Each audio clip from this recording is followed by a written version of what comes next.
Hi guys. 69,000 शिक्षक भर्ती को लेकर एक सबसे बड़ी अपडेट आ रही है सुप्रीम कोर्ट की तरफ से, जहां ये कहा जा रहा है कि बीएड वालों को बाहर कर दिया जाएगा। और जब चूंकि बीएड वाले बाहर हो जाएंगे तो कट ऑफ भी हमारी 40 से 45 हो जाएगी। तो आज इन्हीं सब मुद्दों पर हम विस्तार में बात करने वाले हैं। साथ ही हम सुप्रीम कोर्ट के मामले में एक बात करेंगे एकल आरक्षण को लेकर के, जहाँ कहा जा रहा है कि मल्टीपल आरक्षण दिया जा रहा है लोगों को। इसको भी लेकर के हम विस्तार से आज बात करने वाले हैं, क्योंकि दोस्तों सबसे बड़ा विवाद का मुद्दा जो है वो यही है, सूची सुरक्षित होगी कैसे होगी वो तो आप जान चुके हैं, लेकिन क्या बीएड सुरक्षित होगा? क्या बीएड अगर बाहर हुआ तो फिर क्या कट ऑफ 60 और 65 बची रहेगी? इसके बारे में हम आज विस्तार से जानते हैं। तो सबसे पहले जानते हैं कि 69,000 शिक्षक भर्ती में बीएड से संबंधित क्या समस्याएं आ रही हैं। कुछ लोगों का मानना है चूंकि पुरानी सूची रद्द हो गई है, ऐसे में अब जो नई सूची बनेगी उसमें बीएड नहीं रहेगा। क्यों नहीं रहेगा? क्योंकि सुप्रीम कोर्ट ने आदेश दिया था कि 11 अगस्त 2023 के बाद बीएड वाले प्राथमिक में नहीं पढ़ा सकते, यानी कि प्राथमिक की नियुक्ति उनको नहीं दी जाएगी। इस मामले में छत्तीसगढ़, मध्य प्रदेश, जहां पे आपने अभी देखा होगा रिसेंटली छत्तीसगढ़ में आदेश आया था कि छत्तीसगढ़ से बीएड वालों को बाहर किया गया था, जिन्होंने ज्वाइन भी कर लिया था। तो ऐसे में तर्क दिया जा रहा है कि बीएड वालों को बाहर कर दिया जाएगा। अब बीएड वालों के विपक्ष में क्या क्या तर्क हैं, इस पर भी बात करते हैं। तो सबसे पहली बात है कि AICTE जो ट्रेनिंग कराती है, 2018 में जो उसने घोषणा की थी कि बीएड को मान्य किया गया था, उस घोषणा को ही सुप्रीम कोर्ट ने रद्द कर दिया था 2023 में, और डेडलाइन फिक्स की थी कि 11 अगस्त 2023 के बाद किसी को भी जो बीएड किया है प्राथमिक के लिए वैध नहीं है। छत्तीसगढ़, राजस्थान, मध्य प्रदेश इत्यादि जगहों से बीएड वालों को नौकरी से भी हटाया जा चुका है। ऐसे में क्या उत्तर प्रदेश में भी ऐसा होगा? क्योंकि अब तो पुरानी मूल सूची तो रद्द की जा चुकी है। तो ऐसे में दोस्तों बहुत बड़ी समस्या आ रही है। इसके साथ साथ गवर्नमेंट ने अभी तक इनको ब्रिज कोर्स नहीं करवाया, जबकि नियम था कि 6 माह के अंदर कराना चाहिए था। वहीं नई सूची जो कि आई है, चौथी लिस्ट, इसके अगर ये मान भी लें कि जो लोग नियुक्त हैं वो बच जाएंगे, तो जो नई सूची आएगी, जो अभी जो बनेगी, इसमें बहुत लोग ऐसे होंगे जो चारों सूची में नहीं है, यानी कि चयनित नहीं है। तो जो लोग चयनित ही नहीं है, फिर क्या उस पर बीएड रखा जाएगा? और अगर उस पर बीएड नहीं रखा जाएगा तो फिर क्या एक ही भर्ती में 2 मानक होंगे?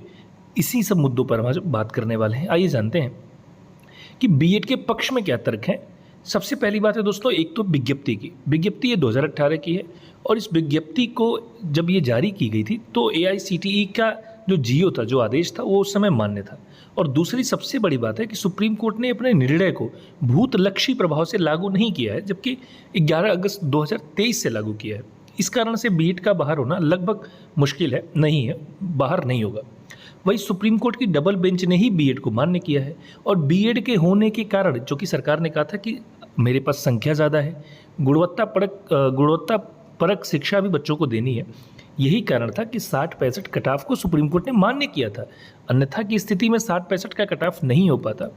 तो जाहिर सी बात है कि ये 60-65 का कट ऑफ केवल बीएड वालों के होने की वजह से ही लागू हुआ था। ऐसे में चूंकि डबल बेंच ने ही ये कहा है कि बीएड वाले मान्य हैं, तो बहुत मुश्किल है कि बीएड को बाहर किया जाए। वहीं हाई कोर्ट ने मूल सूची तो खारिज की है, पर ये नहीं कहा है कि सबको नए तरीके से जिला आवंटन किया जाए। उन्होंने तो ये कहा है कि एक नई सूची बनाई, ये जो लीगल है उसको ले लीजिए। अब सरकार क्या करने वाली है इसको देखेंगे, पर सरकार ने अपने स्तर से तो यही कहा है कि नई चयन सूची में जिला नहीं बदलेगा, जो लोग नए आएंगे उनका आवंटन कर दिया जाएगा। और यही कारण है कि नई सूची से जो लोग आएंगे उनकी वरिष्ठता को प्रभावित नहीं किया जाएगा। दोस्तों, अगर वरिष्ठता प्रभावित हुई तो समझ लीजिए कि बीएड का आना मुश्किल होगा, लेकिन वरिष्ठता प्रभावित नहीं होगी। हाँ, जो लोग नए आएंगे उनको तो नया वेतन मिलेगा, जो चारों सूची में नहीं है, लेकिन उनको बीएड को बाहर नहीं किया जा सकता, क्योंकि एक तो विज्ञप्ति पहले की है, सुप्रीम कोर्ट के डबल बेंच ने इसको मान्य किया था, और क्लियर इस पे 69,000 पे क्लियर डिसीजन है सुप्रीम कोर्ट का कि बीएड इसमें रहेगा। तो निश्चिंत रहें। और अभी ये जो गलतियां हुई हैं ये पेंडेंसी की वजह से हुई है हाई कोर्ट में। तो निष्कर्ष तो यही है कि सुप्रीम कोर्ट बीएड को अमान्य नहीं करेगा, क्योंकि 2020 के निर्णय में सुप्रीम कोर्ट ने ही बीएड को मान्यता दिया था और गुणवत्तापूर्ण शिक्षा की बात की थी, और इसी आधार पर बीएड को मान्य भी किया गया था। और 2023 तक के विज्ञापनों की बात है तो उसके 11 अगस्त 2023 के बाद नियुक्त नहीं किया जा सकता, ये बात सत्य है। और यही कारण था कि बाकी स्टेट में 11 अगस्त 2023 के बाद के चयनितों को बाहर ज़रूर किया गया। तो एकदम क्लियर है कि बीएड बाहर नहीं होगा। और अगर बीएड बाहर नहीं होगा तो क्या कट ऑफ को लेकर क्या 40-45 किया जा सकता है? तो दोस्तों इस पे तो चांस ही नहीं है। क्यों चांस नहीं है? क्योंकि एक तो सुप्रीम कोर्ट की 2 जजेस की बेंच ने, ललित सर और शांतनु गौदर सर थे, उन्होंने घोषित किया था कि 60-65 कट ऑफ रहेगी। तो ऐसे में बहुत मुश्किल है। और उन्होंने इसका जो हवाला दिया था, उन्होंने कहा था अनुच्छेद 21 क में बच्चों का मूल अधिकार है कि गुणवत्तापूर्ण शिक्षा पाएं। अब केवल 6 से 14 वर्ष के बच्चों की शिक्षा की बात नहीं, गुणवत्तापूर्ण शिक्षा चाहिए, क्वालिटेटिव एजुकेशन होनी चाहिए। और उसके लिए सुप्रीम कोर्ट ने कहा था कि हाँ 60-65 की कट ऑफ रहेगी। तो जाहिर सी बात है कि ऐसा कुछ नहीं होने वाला। हाँ, अगर बीएड बाहर होगा तो क्या कट ऑफ कम होगी?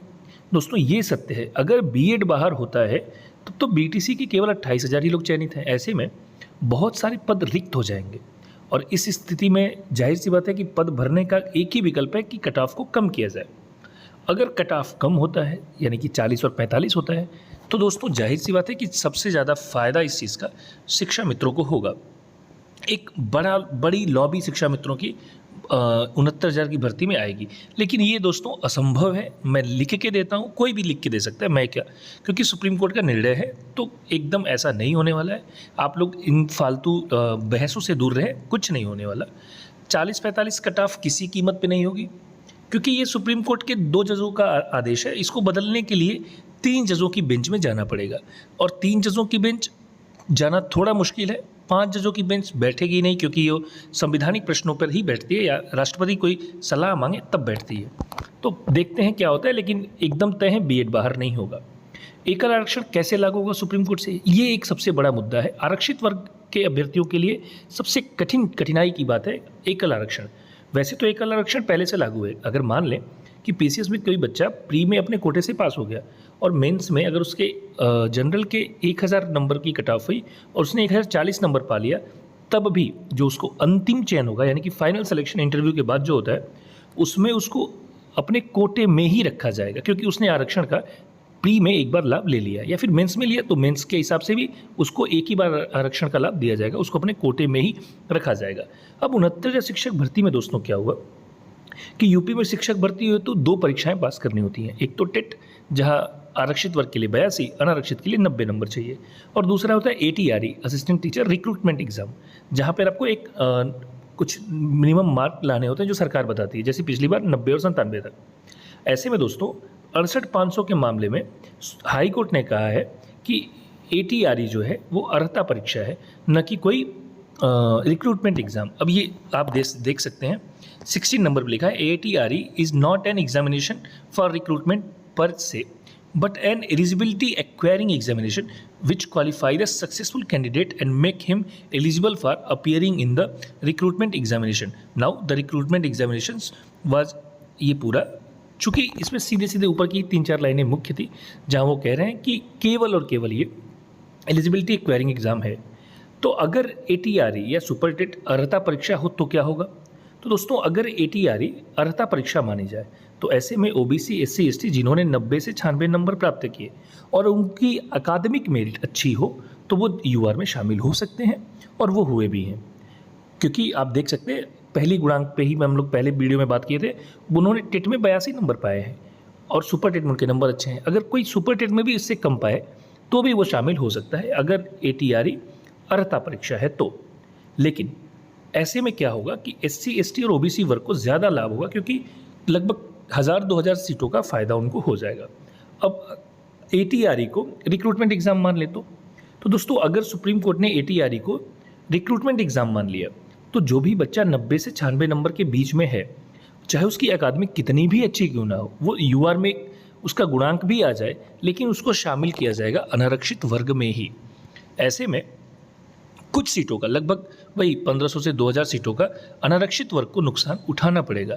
तो ये सबसे बड़ा रीज़न है कि ATRE एग्ज़ाम को सुप्रीम कोर्ट क्या मानता है, अर्हता परीक्षा या फिर रिक्रूटमेंट एग्ज़ाम। मेरा मानना है दोस्तों कि 60% गुणांक इसका बनता है, तो हो सकता है कि उसको अर्हता परीक्षा न मान करके रिक्रूटमेंट एग्जाम माना जाए। अब देखते हैं सुप्रीम कोर्ट इस पर क्या निर्णय लेता है। अच्छा, एक चीज़ और सामने आ रही कि क्या टेट परीक्षा को प्रथम स्तर मान सकती है सुप्रीम कोर्ट?